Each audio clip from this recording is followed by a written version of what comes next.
আমাদের যুব সমাজের নেতৃত্বে যে পরিবর্তন এসেছে সেই যুব সমাজকে আমরা বুকে চিরতরে ধারণ করে রাখবো ইনশাআল্লাহ। তাদের আকাঙ্ক্ষাকে সম্মান করা, আকাঙ্ক্ষা বাস্তবায়নে কাজ করে যাওয়াই হবে আমাদের প্রধানতম কর্তব্য। তাদের আকাঙ্ক্ষা ভেরি সিম্পল, একটাই ছিল সেদিন বিজয়ী স্লোগান, উই ওয়ান্ট জাস্টিস। আমরা সকল ক্ষেত্রে সুবিচার চাই, আমরা কোথাও কোনো বৈষম্য চাই না। স্বজনপ্রীতি, দলপ্রীতি, গোষ্ঠীপ্রীতি, ব্যক্তিপ্রীতি, আত্মপ্রীতি, এই যুব সমাজ এটা দেখতে চায় না। আমরা যুব সমাজকে কথা দিয়েছি, তোমরা যা চাও আমাদের চাওয়াও তাই, তোমরা যা অপছন্দ করো আমরা তাই অপছন্দ করো, সুতরাং লড়ে যাব একসাথে ইনশাআল্লাহ। আর যুবকরা যে সমাজে সিদ্ধান্ত নেয় এই সমাজ পরিবর্তন হতে বাধ্য হয়। এমনকি নবী করিম সাল্লাল্লাহু আলাইহি সাল্লামেরও আন্দোলন কিন্তু যুব সমাজের ঘাড়ে বড় করেই সফল হয়েছিল। আজকে সেই মক্কা বিজয়ের দিবস,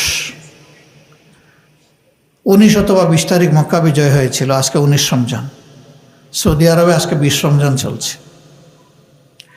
এই দিনটিতেই অসত্যের মৃত্যু হয়েছিল এবং সত্যের বিজয় হয়েছিল। জাল হক ও জাহাকাল বাতিল ইন্নাল বাতিলা কানা যাহুকা। হুদাইবিয়ার সন্ধির সময় আয়াত নাজিল হয়েছিল, ইন্না ফাতাহনা লাকা ফাতহাম মুবিন। নিশ্চয়ই আল্লাহ আপনাকে সুস্পষ্ট বিজয় দান করেছে। মুমিনরা বুঝতেই পারছিলেন না যে এই বিজয়টা কিভাবে। সন্ধিটা কার্যত দৃশ্যমান ছিল অপমানজনক মুসলমানদের জন্য।